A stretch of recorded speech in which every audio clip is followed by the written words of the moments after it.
할렐루야.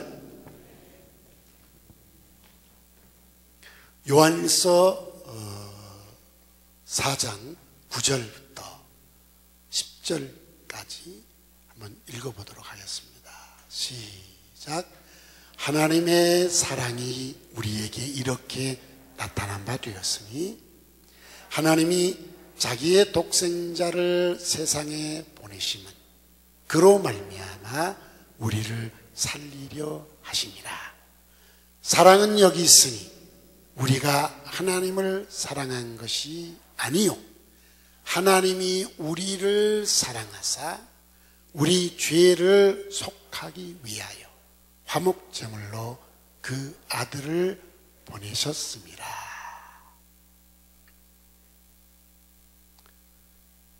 하나님이 우리를 먼저 사랑하셨습니다. 사랑할 가치가 있는 사람들이 못 됐습니다. 그건 흉악한 죄인이기 때문에 그렇습니다. 저는 매일 성경을 60장 이상 읽고 살고 있지 않습니까? 20일의 성경을 일독씩 하고 있죠. 세계 어디에 있든지 새벽 4시에서 4시 반이면 꼭 일어나서 두세 시간은 기도하고 있지 않습니까? 저는 하루에 못해도 50번, 많이 하면 70번, 100번은 감사합니다. 이게 제 입에 붙어 있습니다. 어젯밤에도 자기 전에 아마 한 20, 30번은 감사합니다를 한 것 같고요. 저 뒤에 있는 아내는 저하고 늘 같이 있으니까 내가 어떻게 사는지를 늘 보고 있죠. 저는 어디 있든지 늘 찬송이 있습니다. 운전하고 갈 때도 찬송이 있고 혼자 있을 때도 찬송이 있습니다. 여러분, 제가 이렇게 살고 있음에도 불구하고 그 다음에 저는 직장을 다니지 않습니다. 세상 사람들하고 같이 접촉하며 사는 시간이 많지가 않습니다. 이 말은 죄에 노출될 수 있는 시간이 작다는 겁니다. 여러분하고 달리. 그럼에도 수시로 내 생각이 깨끗이 못할 때가 있습니다. 하나님의 눈으로 나를 바라볼 때 저는 걸레요 구더기 같은 존재입니다.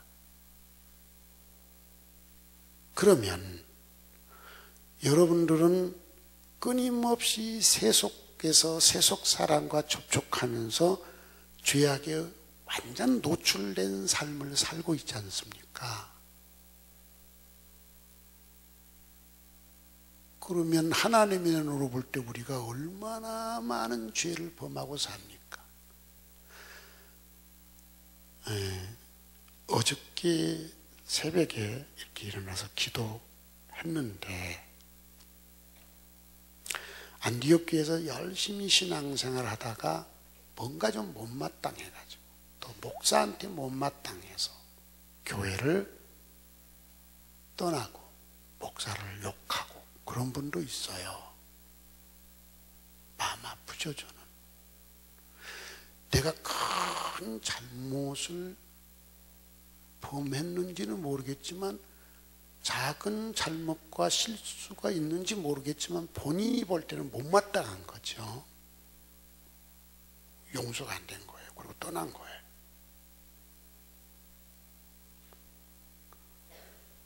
여러분은 좀 못마땅해도 남아 계시죠? 근데 그분들이 그리웠어요. 저도 사람이니까 마음이 상하죠.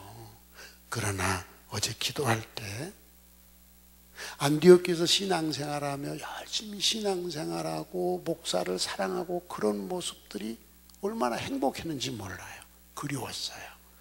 그래서 그냥 문자도 보내고 싶고 전화도 해보고 싶고 막 이런 마음이 들었습니다.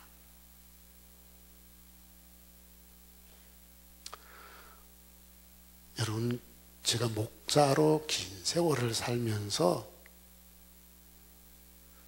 성도의 눈이죠. 제가 볼 때는 별로 그렇지 않은 것 같은데 성도의 눈에 뭔가 못마땅하면 목사를 용서 않고 떠나는 분들이 있더라고요. 그런데 내가 하나님의 눈으로 볼 때 나는 어떨까요? 거룩하신 하나님의 눈으로 볼 때 여러분은 사랑할 만한 대상일까요? 우리는 조금만 내 눈에 벗어나면 상대를 사랑하고 싶은 마음이 싹 사라지잖아요. 상대하기 싫잖아요. 그죠? 그런데 하나님은 내 생각까지 다 알고 계시는데 나 같은 거 사랑할 마음이 있을까요? 여러분이면 사랑하겠어요? 그런데 하나님이 먼저 나를 사랑하셨어요. 이게 하나님의 사랑입니다. 먼저. 그리고 하나님은 나를 살려주셨어요. 이것이 하나님의 사랑이에요. 하나님의 사랑은 살리는 사랑이에요. 나를 살리려고 자기의 독생자 예수를 화목제물로 죽이셨어요. 우리는 이 사랑을 입었어요. 이렇게 눈물나게 감사한 하나님, 이 하나님의 사랑을 여러분 느끼며 사시기를 바랍니다. 이 좋으신 하나님 감사합니다. 우리 박수로 감사 표현합시다.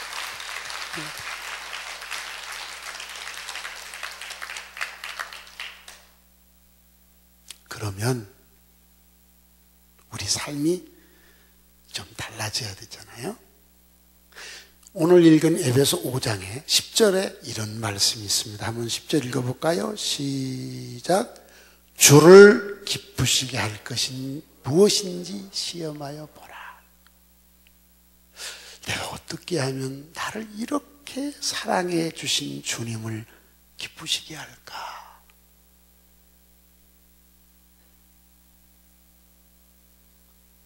여러분, 나를 기쁘게 하는 것 필요하죠. 자녀를 기쁘게 하는 것 필요하죠. 부부끼리 기쁘게 해주는 거 필요하잖아요. 우리 주변 사람을 기쁘게 하는 거 필요하죠. 우리 신경 쓰잖아요. 그죠? 근데 나를 이처럼 사랑해 주시는 하나님을 기쁘시게 하기 위해서 얼마나 신경을 쓰고 사셨나요? 하나님을 기쁘시게 하기 위해서 이렇게 하래요. 14절 한번 읽어볼까요? 시작. 그러므로 이르시기를 잠자는 자여 깨어서 죽은 자들 가운데서 일어나라. 그리스도께서 너에게 비추시리라 하셨느니라. 신앙의 잠을 자지 않기를 바랍니다. 주를 기쁘시게 하기 위해서 잠자는 자리에서 깨어 일어나시기를 바랍니다. 죽은 자들과 함께 있지 않기를 바랍니다. 지금 전 세계 기독교인들이 잠자는 분이 많은 것 같아요. 이 코로나 때문에 긴 세월 10개월 동안 전 세계 기독교인들이 코로나의 잠을 자고 있지 않나 하는 이 두려움이 신목사 마음속에 있습니다.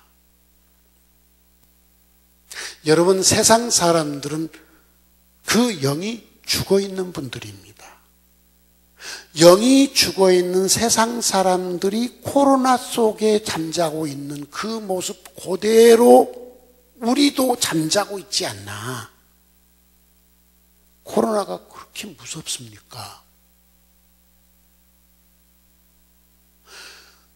우리도 모르는 사이에 지난 10개월 동안 코로나의 깊은 잠, 코로나라고 하는 이 역병, 이 연병의 깊은 잠에 빠져버리지 않았을까 하는 두려움이 이 신목사 마음속에 있습니다.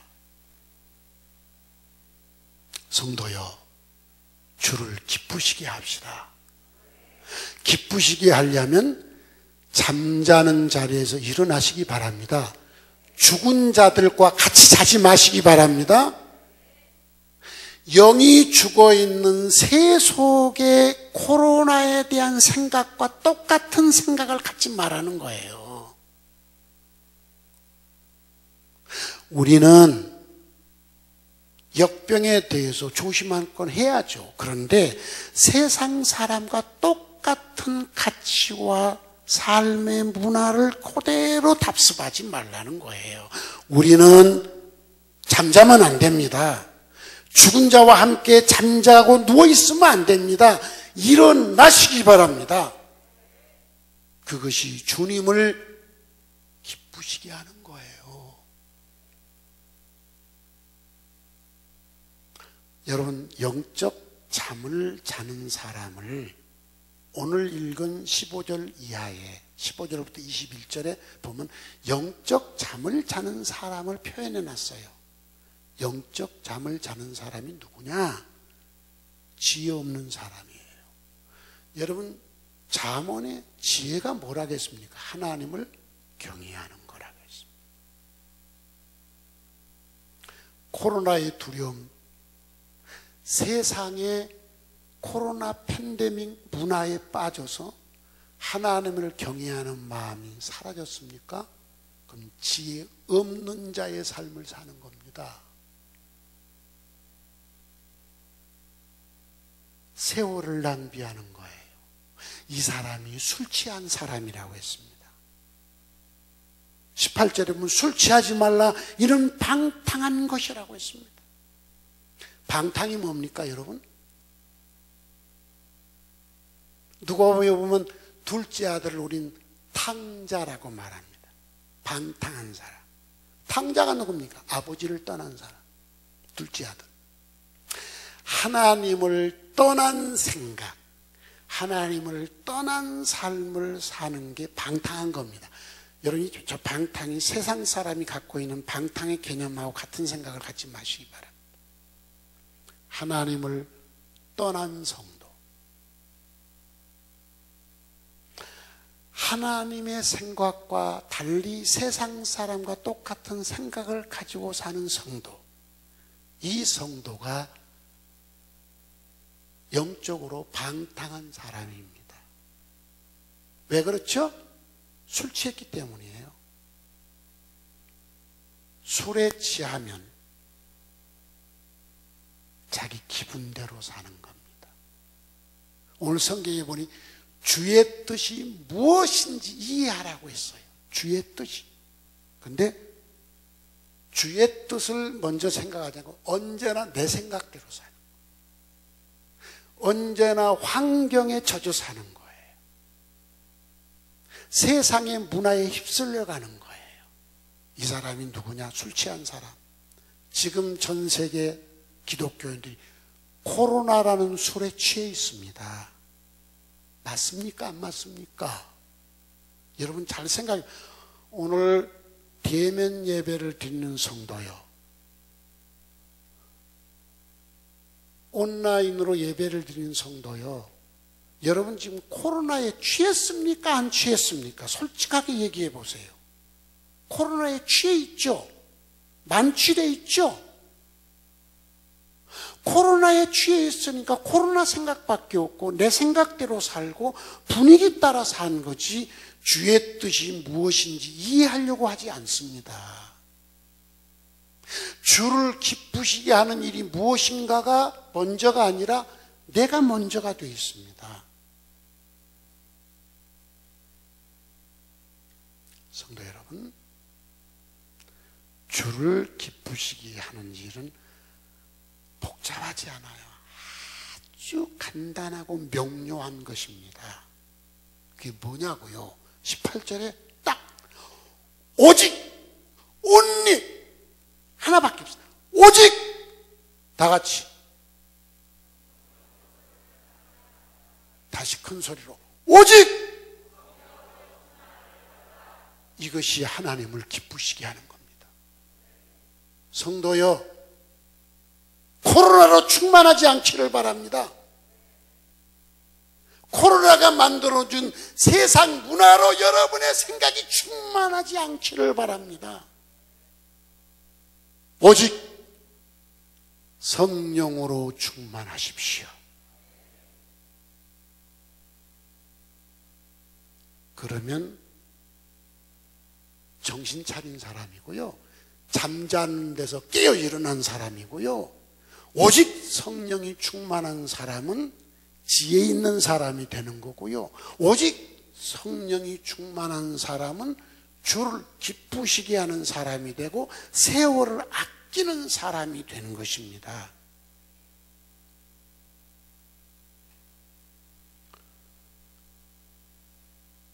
그러면 어떻게 하면 오직 성령으로 충만함을 받을까요? 그것도 간단해요. 복잡하지 않습니다. 사도행전 2장 38절 39절에 간단하게 나와 있습니다. 한번 읽어볼까요? 시작. 베드로가 이르되 너희가 회개하여 각각 예수 그리스도의 이름으로 세례를 받고 죄 사함을 받으라.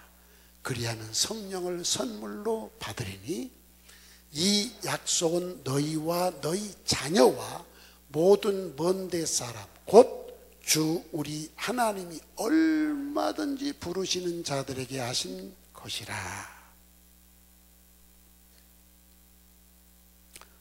성령 충만 받는 거 간단해요. 뭔 줄 아세요?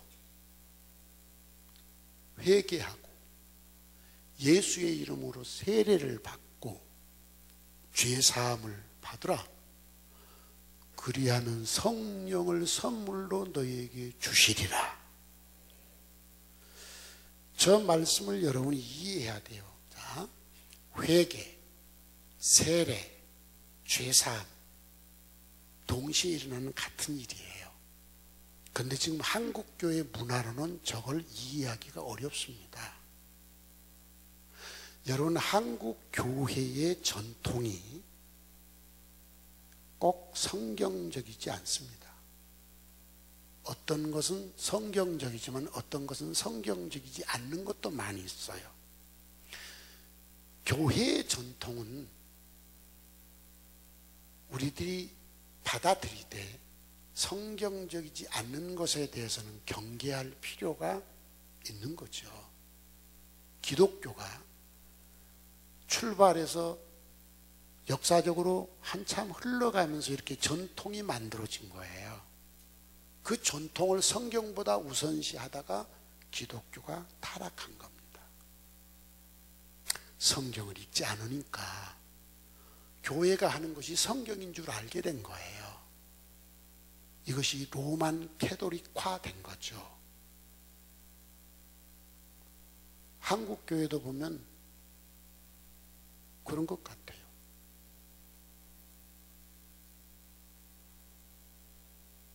어느 날 어떤 장로교 다니는 분이, 우리는 성결교잖아요, 와서 왜 사도신경을 새벽에 안 하느냐고, 이거 이단 아니냐고, 그러고 이 교회 안 나오겠다고 새벽기도 왔다가 그랬다는 얘기를 전해 들었어요. 여러분, 이런 설명하려면 시간이 오늘 필요. 사도신경은 성경이 아닙니다. 그건 나중에 기독교회 지도자들이 이렇게 세례문답하면서 성경을 좀 바르게 알고 성경을 이해하기 쉽게 요약해서 질문을 던져야 되겠다 해서 만들고 그러다가 나중에 이렇게 집대성에서 신앙 고백을 하도록 하는 것 만들어낸 거예요. 이 사도신경을 동방교회에서는 거부했어요. 서방교회가 받아들이고. 왜 그랬냐? 서방교회는 그리스도론이 강했고 동방교회는 성령론이 강했어요. 근데 여러분 사도신경을 보면은 그리스도에 대해서 고백한 게 거의 대부분이고 3분의 2는 차지하고 성령은 딱 한 줄이에요. 성령을 믿사오며. 지금 성령 시대잖아요. 신약 시대는. 그런데 성령에 대해 딱 한 줄이니까 이건 동방교회에서는 거부한 거예요. 만일에 내가 지금 신앙 고백서를 만든다면 성령에 대한 걸 더 추가를 많이 해야 된다고 보는 거죠. 그러니까 이런 설명을 지금 할 시간이 아니에요. 지금 저 세례 때문에 그런 건데, 여러분 초기 기독교는요, 복음을 딱 전했을 때 예수를 받아들이고 죄를 회개하면 바로 그 자리에서 세례를 줬습니다. 근데 한국 교회는 예배당 오면 학습 6개월 지나면 학습 주고, 학습 받은 6개월 지나면 세례를, 이게 한국 교회 전통, 이 성경인 줄 아는데 아니에요. 근데 그렇게 안 하면 꼭 죄 짓는 것 같고 이러는 생각들을 하는데 아닙니다. 그러니까 저 성경을 이해하려면 한국 교회 전통 가지고 이해가 안 되는 얘기라서 내가 하는 소리예요. 자, 다시 이제 성경으로 돌아갑니다. 우리가 성령 충만을 받으려면 어떻게 해야 되느냐 이 말이에요. 성령 충만을 받으려면 예수 그리스도를 구주로 받은 우리들이 죄를 회개하고 용서를 받아야 돼요. 그러면 죄 용서를 받는 것은 어떻게 받는 것이냐? 요한일서 1장 9절에 이렇게 표현했어요. 한번 읽어볼까요? 시작. 만일 우리가 우리 죄를 자백하면 그는 미쁘시고 의로우사 우리 죄를 사하시며 우리를 모든 불의에서, 그럼 뭘로 깨끗하게 하느냐? 예수의 피로 그냥 싹 씻어버리는 것입니다. 할렐루야. 여러분, 이 고속도로를 타고 간다든지 공원에 가면요, 한국의 화장실은 호텔처럼 잘 해놨어요. 세계를 제가 186개 나라를 갔잖아요. 근데 화장실 문화가 한국이 으뜸이에요. 그럼에도 화장실이 지저분한 곳이 있어요, 없어요? 들어가려고요, 안 들어가려고요? 여러분, 우리 옛날에는 웅덩이 파놓고 거기 앉아서 하고, 화장지가 어디 있어요? 지푸라기도 없으면 돌멩이 가지고 닦았어요. 그런 우리가 지금은요, 수세식으로 잘 해놨는데 조금만 지저분하면 가서 앉지도 않으려고 그래요. 여러분 그러시죠? 자, 우리가 화장실을 가서도 조금 지저분하면 안 앉고 닦고 앉고 막 이러는데, 하나님의 영이 여러분 속에 들어오시겠어요? 안 들어오시겠어요? 잘 생각해 보세요. 잘 생각해 봐요. 거룩하신 영, 성령이 당신의 그 지저분한 마음 속에 오시겠냐고요. 당신 화장실도 좀 지저분 안 가는 당신에게 당신 마음이 지저분한데 성령이 오시겠냐고요. 그러니까 여러분은 성령으로 채워진 게 아니라 코로나로 채워지고 세속으로 채워지고 여러분 생각으로 채워져 있잖아요. 여러분이 어떻게 주를 기쁘시게 하겠어요? 참 감사한 것은 청소를 간단하게 할 수 있도록 하나님이 너무나 좋은 세제를 만들어 주셨어요. 맞아요, 안 맞아요? 초강력 세제, 예수의 피. 어떤 죄도 단숨에 깨끗하게 씻어버리는 예수의 피. 아무리 찌든 때도 한 번만 내가 이런 죄를 지었습니다 하고 이렇게 내밀기만 하면 싹 씻어버리는 이 놀라운 길을 우리 하나님이 우리에게 주셨습니다. 성도요, 왜 내놓지 않습니까? 내놓으세요. 그 더러운 것이 뭐가 아까워서 꼭 싸매고 있습니까? 그냥 내놓으세요. 우리가 우리 죄를 자백하면 저는 신실하셔서 의로우셔서 우리 죄를 사하시고 우리를 모든 불의에서 깨끗하게 씻어주신다고 했습니다. 놀라워요. 하나님의 사랑. 두려워하지 마세요. 두려워하지 마세요. 어떤 죄를 지었든지 두려워하지 마세요. 그냥 하나님 앞에 내놓으시기 바랍니다. 초강력 세제 예수의 피가 깨끗하게 씻어 주심과 동시에 하나님의 영이 여러분 안에 물밀듯이 들어오실 것입니다. 여러분을 채워주실 것입니다. 그리고 각양 은사가 나타나기 시작할 것입니다. 지혜의 은사, 지식의 은사, 믿음의 은사, 능력 행함의 은사, 병 고치는 은사, 영들 분별하는 은사, 예언의 은사, 방언의 은사, 통역의 은사, 더 큰 사랑의 은사로 채우셔서 신앙생활 신바람 나서 하게 여러분에게 힘을 주실 것입니다. 지금 받아야 됩니다. 여러분, 성령으로 충만하면 바로 열매가 드러납니다. 5장 19절에 이렇게 표현했습니다.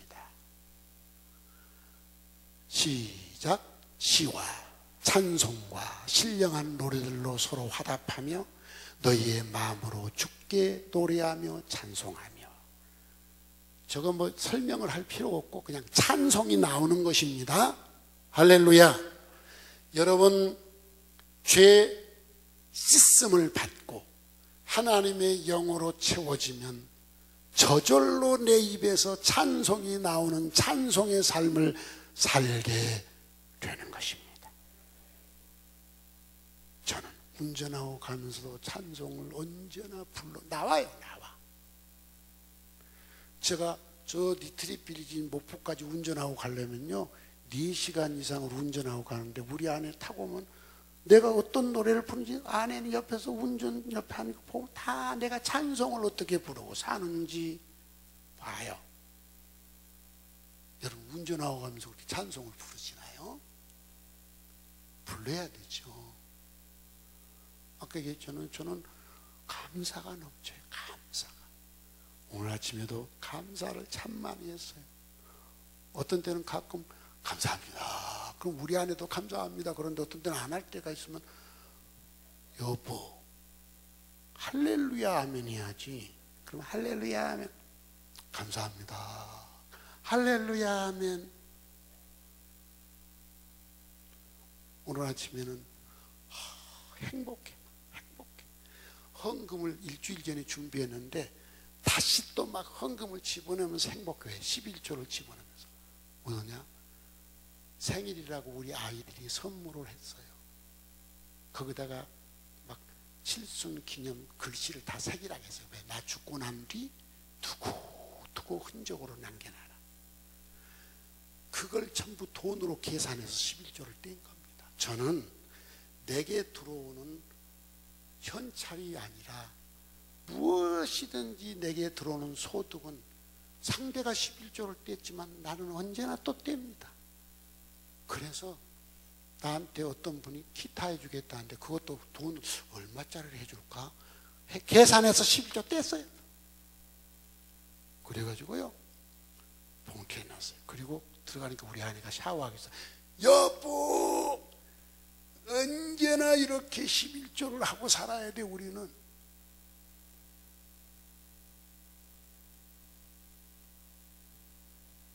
성도 여러분,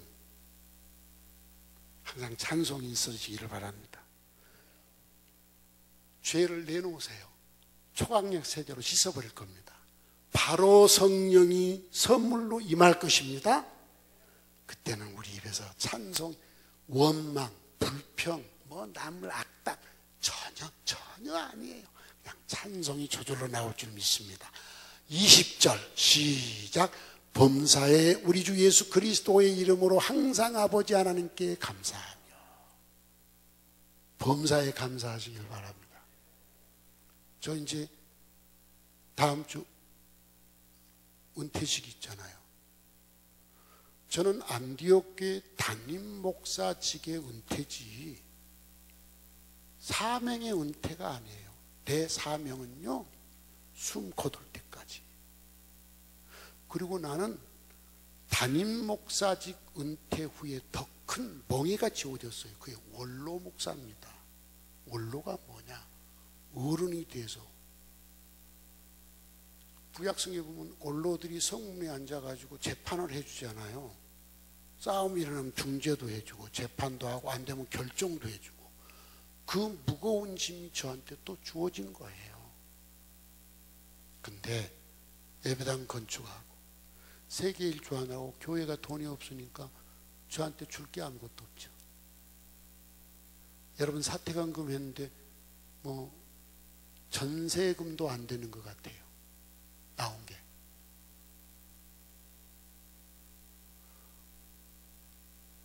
저는 이 교회를 하면서 제가 언제 지난주인가 2주 전인가 했는데 계속 내 전 재산을 털어바치는 일을 했다고 고백했잖아요. 털어바치고 예배당 지을 때 다 털어바치고. 그럼 보통 사람 같으면 이제 은퇴할 때 가지고 가는 거 없으면 분노가 치밀겠죠.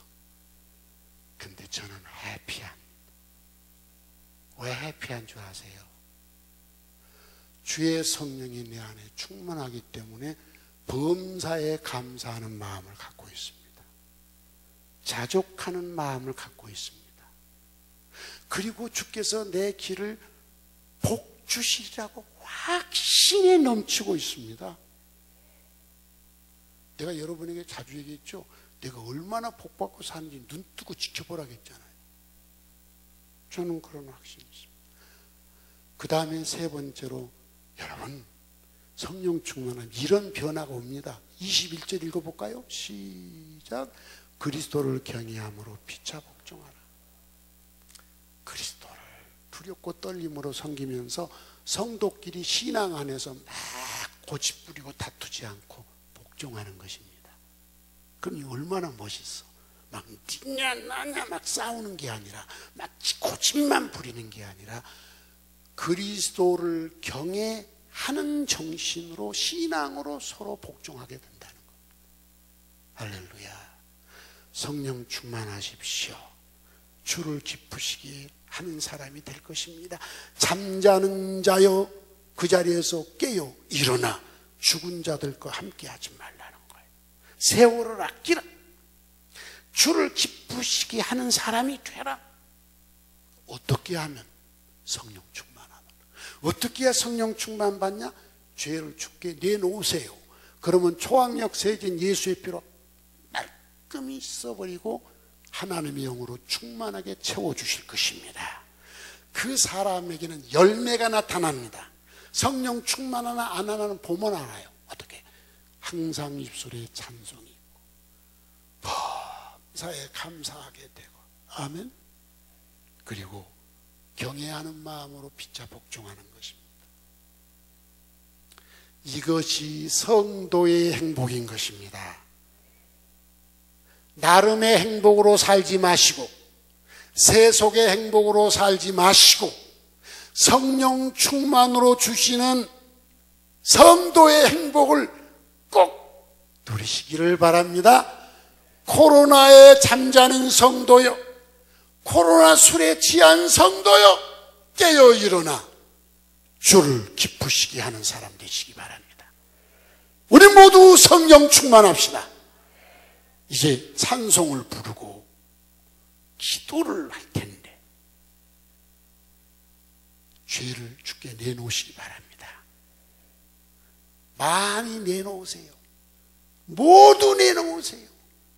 주의 피로 싹 씻어버리고 성령의 충만과 각양 은사로 이 시간 체험을 받으시기를 바랍니다. 기도하다가 나는 시간 되면 강 건너 교회로 갑니다. 내 소리가 끝나니까 기도 중단하지 마시고 우리 홍 목사님이 기도를 끝낼 때까지 계속해서 기도하시기 바랍니다. 다 같이 자리에서 일어나 찬양하겠습니다.